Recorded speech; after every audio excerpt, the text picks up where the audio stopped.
Sindroma e vezores policistike është një çrregullim i zakonshëm që prek hormonet, shkakton parregullsi menstruale, rritje të tepërt të qimeve, puçra në fytyrë dhe infertilitet. Cilat janë simptomat dhe si trajtohet ky çrregullim? Na ndiqni në programin e sotëm për të mësuar më shumë për këtë.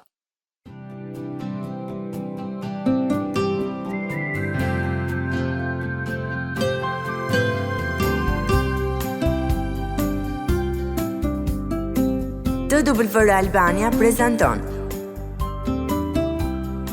Shpresë për ty.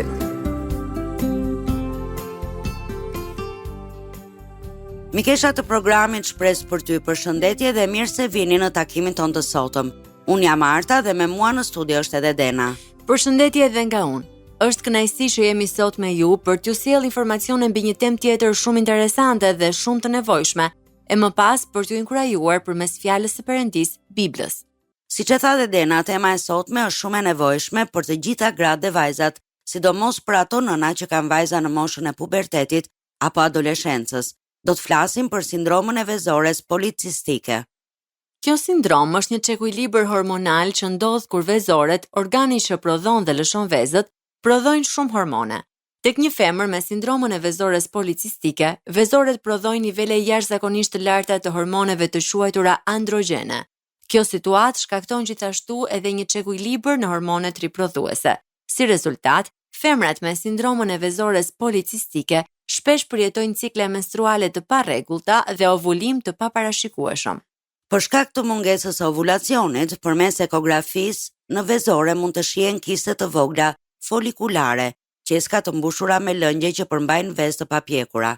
Gjithsesi, pavarësisht emërtimit policistik, kjo jo domosdoshmërisht duhet të ketë kiste në vezore për të patur sindromën e vezores policistike. Kistet e vezoreve nuk janë të rrezikshme apo të dhimbshme.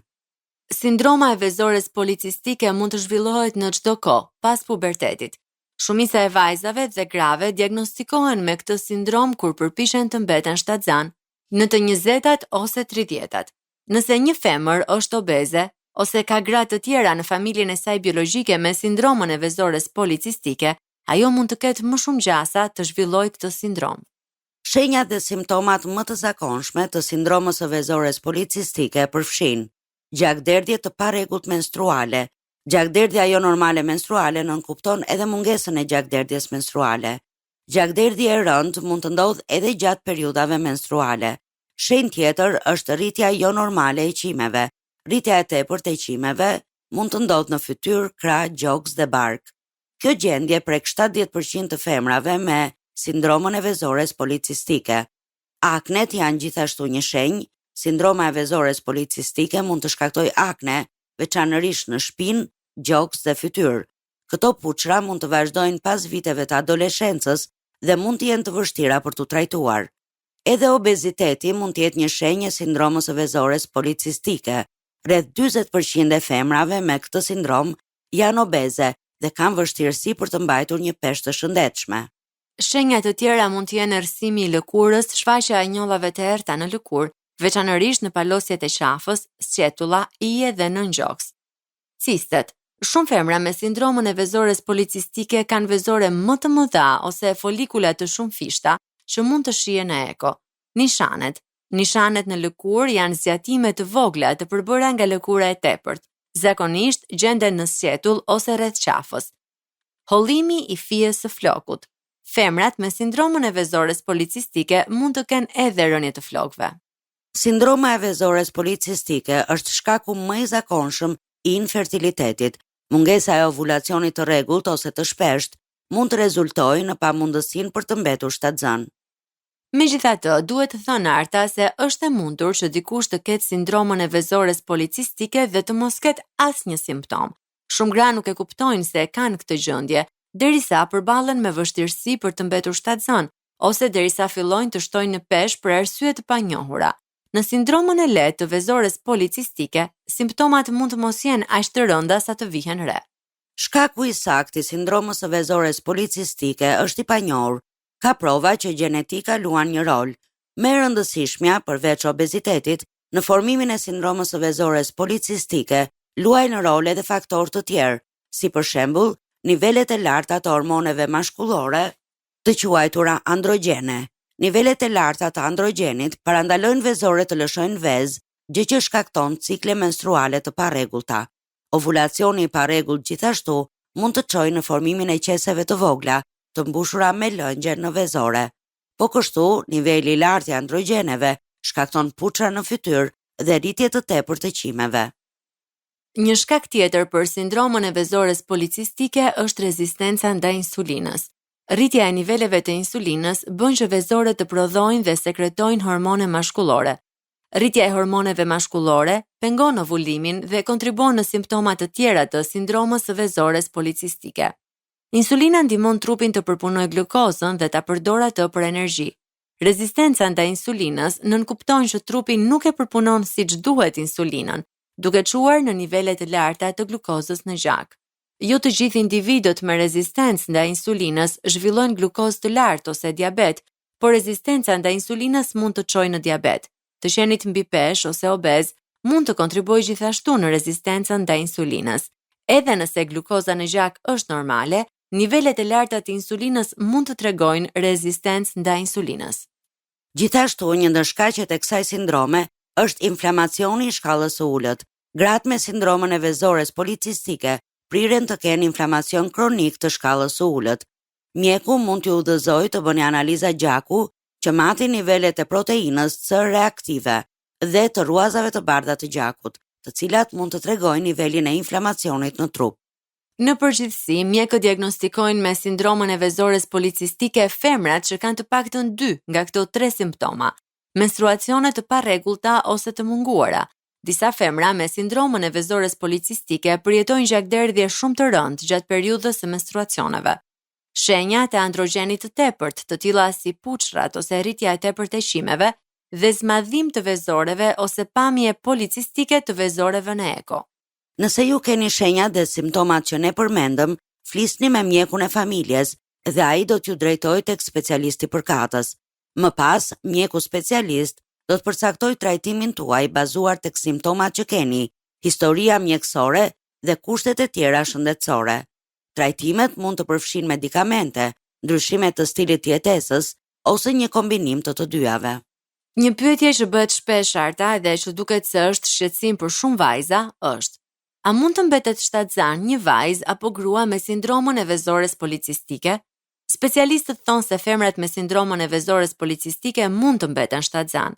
Megjithatë, sindroma e vezores policistike mund ta bëjë më të vështirë këtë gjë dhe gjithashtu mund të rrisë rrezikun për komplikime gjatë shtatzanisë. Mjeku do të punojë me gruan për të zhvilluar një plan trajtimi për të ndihmuar ovulimin. Plani i trajtimit mund të përfshijë mjekim ose teknologji riprodhuese të asistuara si fekondimi in vitro. Hulumtimet tregojnë se sindroma e vezores policistike mund të rrisë rrezikun e disa kushteve shëndetësore, si diabeti, hipertensioni, sëmundjet kardiovaskulare, hiperplazia endometriale, kanceri i endometrit, çrregullimet e gjumit si apnea e gjumit, depresioni dhe ankthi. Gjithmonë duhet të konsultoheni me mjekun për të kuptuar rrezikun e zhvillimit të këtyre gjendjeve. Një nga mënyrat më të mira për të përballuar sindromën e vezores policistike është të ruani një peshë trupore të shëndetshme, të hani ushqime me vlera ushqyese dhe të ushtroheni fizikisht rregullisht. Këto ndryshime të stilit të jetesës mund të ndikojnë në nivelet e hormoneve, të rregullojnë ciklin menstrual dhe të lehtësojnë simptomat. Nëse qimet e tepërta ose aknet po dëmtojnë vetbesimin tuaj, trajtimet kozmetike ose puna me një dermatolog mund të jenë të dobishme për ju.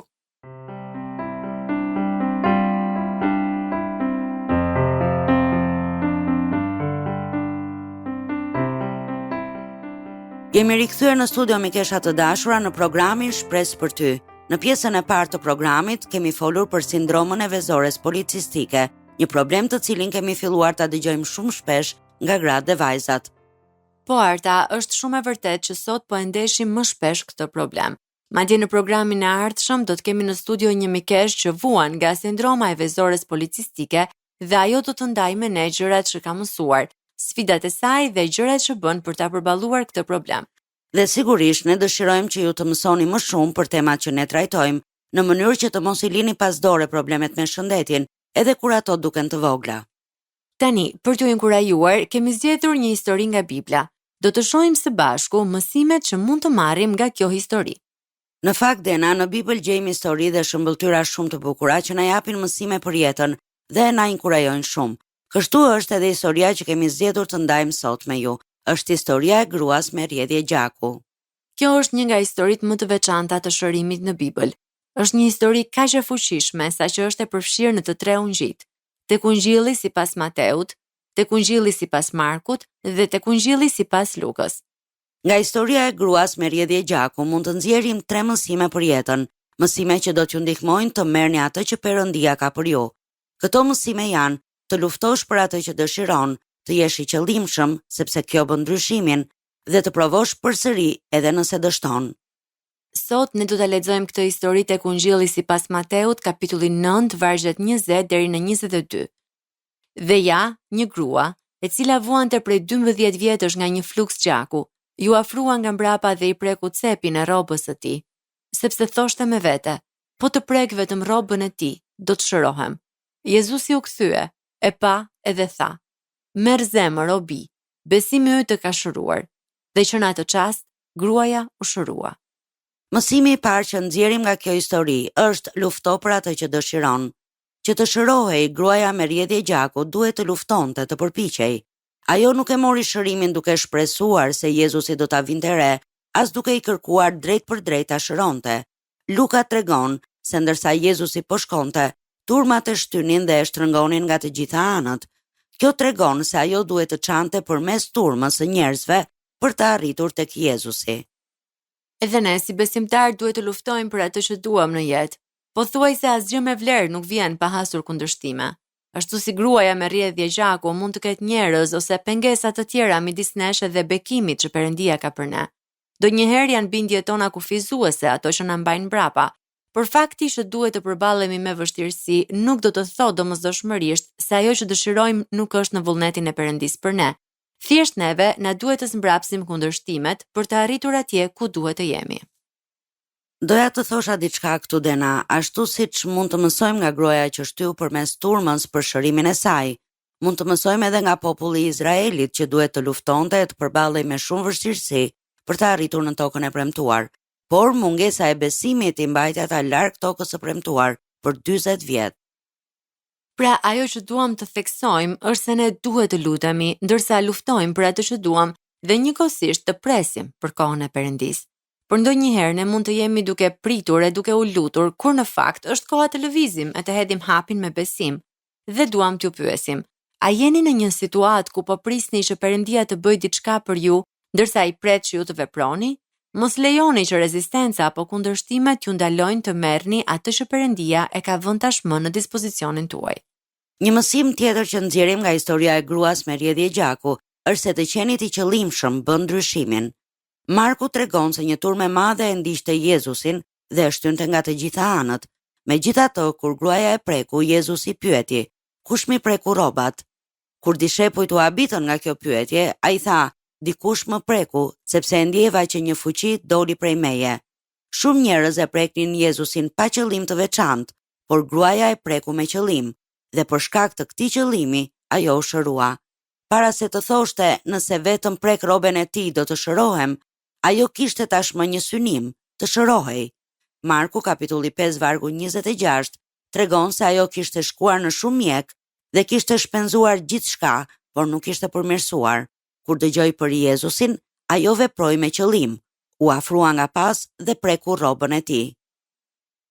Ashtu si synimi i saj për të shëruar e shtyu të vepronte me vendosmëri, edhe të paturit e një synimi të qartë na ndihmon të jemi të qëllimshëm në vendimet tona.